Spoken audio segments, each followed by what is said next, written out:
Partie 131, citation 617. Il est évident que l'écriture vénérée fut le premier guide philosophique des musulmans et l'œuvre la plus complète de ce vaste univers.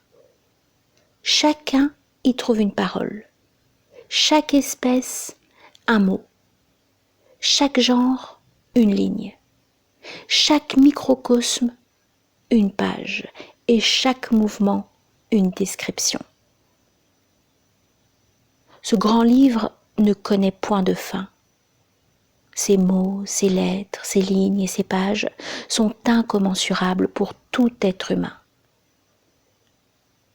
Chacun de ces mots, ou plutôt chacune de ces lettres, recèle une telle quantité d'énigmes et de mystères que si tous les savants des temps anciens avaient vécu autant que Nuh, alayhi salam, et si chacun d'eux avait pu chaque jour dévoiler 1 million de ses secrets, il aurait finalement dû avouer son incompétence à les découvrir tous. El-Afghani dans De l'utilité de la philosophie.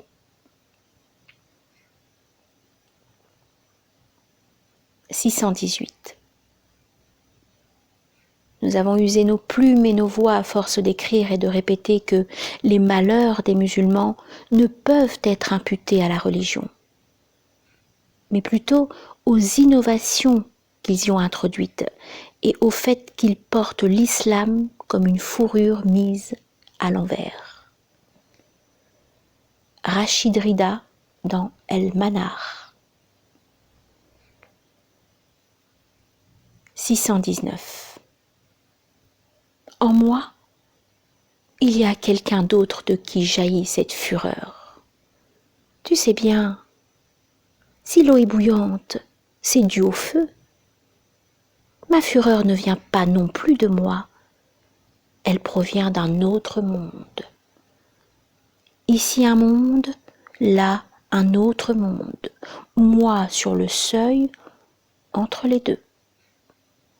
Le poète est l'homme du seuil des mondes, le parlant muet. Voilà, le secret est dévoilé, ça suffit, silence. Jalal al-Din Rumi dans Diwan al-Shams Tabrizi. 620. L'ultime prophète, alayhi salatu wassalam,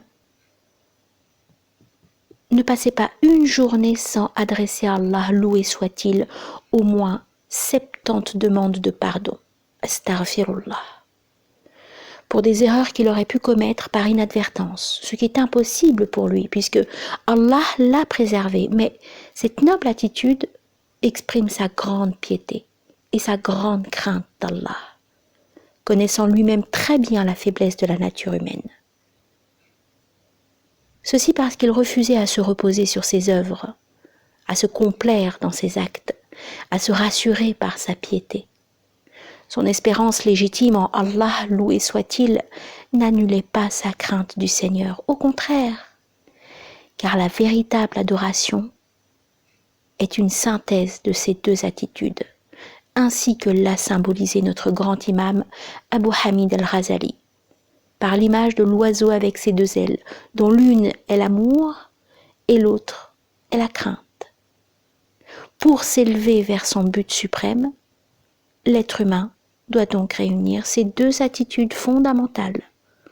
Entre l'espérance et la crainte, il progresse ainsi tout droit vers son Seigneur. Et c'est là le chemin de la rectitude, as-sirat al-mustaqim, que l'on retrouve dans Surat al-Fatiha, verset 6. Didier Ali Amono, préface à Adab al-Suhba wa Husn al-Ishrah, les convenances du compagnonnage et de la bonne compagnie, d'Abu Abdurrahman al-Sulami. 621. Ô Allah, fais que la dernière partie de ma vie soit la meilleure. Ma dernière action la meilleure de mes actions. Et le dernier jour de ma vie, le meilleur jour de ma vie, le jour où je viendrai vers toi. Abu Bakr Siddiq, cité dans Suyuti, Histoire des califes.